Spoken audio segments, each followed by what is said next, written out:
में दो तरह के लोग होते हैं, एक भगवान में आस्था रखने वाले और यानी कि आस्तिक, और आस्था नहीं रखने वाले यानी कि नास्तिक।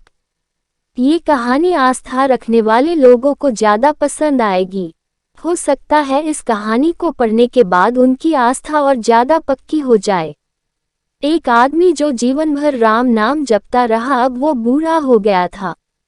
बूढ़ा ही नहीं हुआ था बल्कि इतना कमजोर हो चुका था कि अपनी जगह से बिना किसी सहारे के उठ भी नहीं पाता था। ऐसी स्थिति में भी उसने कभी राम नाम को अपने से अलग नहीं होने दिया। वो पूरा दिन मन में राम नाम लेता रहता। राम नाम की वजह से उसे अपनी तकलीफों को सहन करने की शक्ति मिलती। बूढ़े हो चुके इस आदमी को दो बेटे थे जो उसे नित्य कर्म करने में मदद करते। शुरू में वो बिना कहे ही खुद अपने बूढ़े बाप की सहायता कर दिया करते, फिर धीरे धीरे जब बाप खुद बुलाता तब आते, लेकिन जैसे जैसे वक्त बीतता गया तो वो 2-3 बार पुकारने के बाद भी मुश्किल से आते और कभी कभी रात को ना भी आते।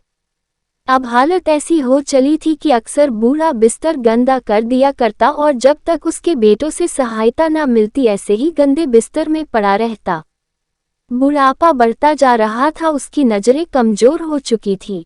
इतनी बदहाली में भी उस आदमी ने राम नाम का साथ नहीं छोड़ा था। एक बार बूढ़े को नित्यक्रम करना था। उसने आवाज लगाए और अगले ही पल किसी ने उसका हाथ बड़ी कोमलता से पकड़ा और उसे नित्यक्रम करवा कर उसके बिस्तर पर लिटा दिया। यह अब रोजाना होने लगा। जब भी बूढ़ा आवाज देता अगले ही पल उसकी मदद करने के लिए कोई आता और उसे उसके सारे काम करा कर वहां से चला जाता। नजर कमजोर हो चुकी थी, देखकर बूढ़ा उसे पहचान नहीं पाता था, लेकिन बूढ़ा जानता था कि यह उसके बेटे नहीं हो सकते और वह स्पर्श भी उनके बेटों का नहीं था। एक दिन जब बूढ़े आदमी ने अपने नित्य क्रिया करने के लिए अपने बेटों से मदद मांगी तब अगले ही पल उसे फिर से वही मुलायम वाला स्पर्श महसूस हुआ। सारा काम खत्म करने के बाद बूढ़े आदमी ने उस व्यक्ति का हाथ पकड़ लिया और उससे पूछा, सच सच बताओ, आखिर तुम हो कौन? तुम मेरे बेटे तो नहीं हो सकते। बूढ़े के सवाल के साथ उसके कमरे में बहुत तेज रोशनी हुई और प्रभु ने अपने दिव्य अवतार में वहां पर दर्शन दिए।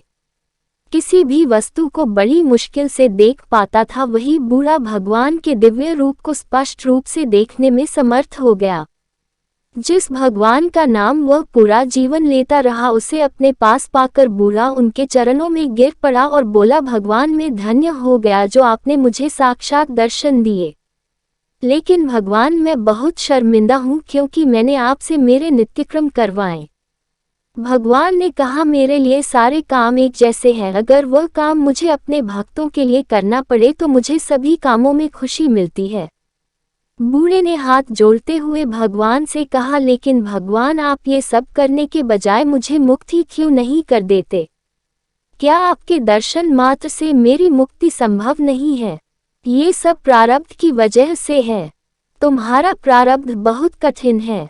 अगर मंद होता तो मेरे दर्शन मात्र से तुम मुक्त हो जाते। मैं चाहूं तो तुम्हें अभी मुक्त कर सकता हूं, लेकिन फिर अगले जन्म में तुम्हें प्रारब्ध को भोगने के लिए आना पड़ेगा, इसलिए मैं तुम्हें खुद तुम्हारा प्रारब्ध काटकर मुक्त करवाने के लिए सहायता कर रहा हूं। भगवान ने कहा। इतना बोलकर भगवान वहां से अंतर्धान हो गए। कुछ महीने और काफी तकलीफ भोगने के बाद आखिरकार उस बूढ़े आदमी को मुक्ति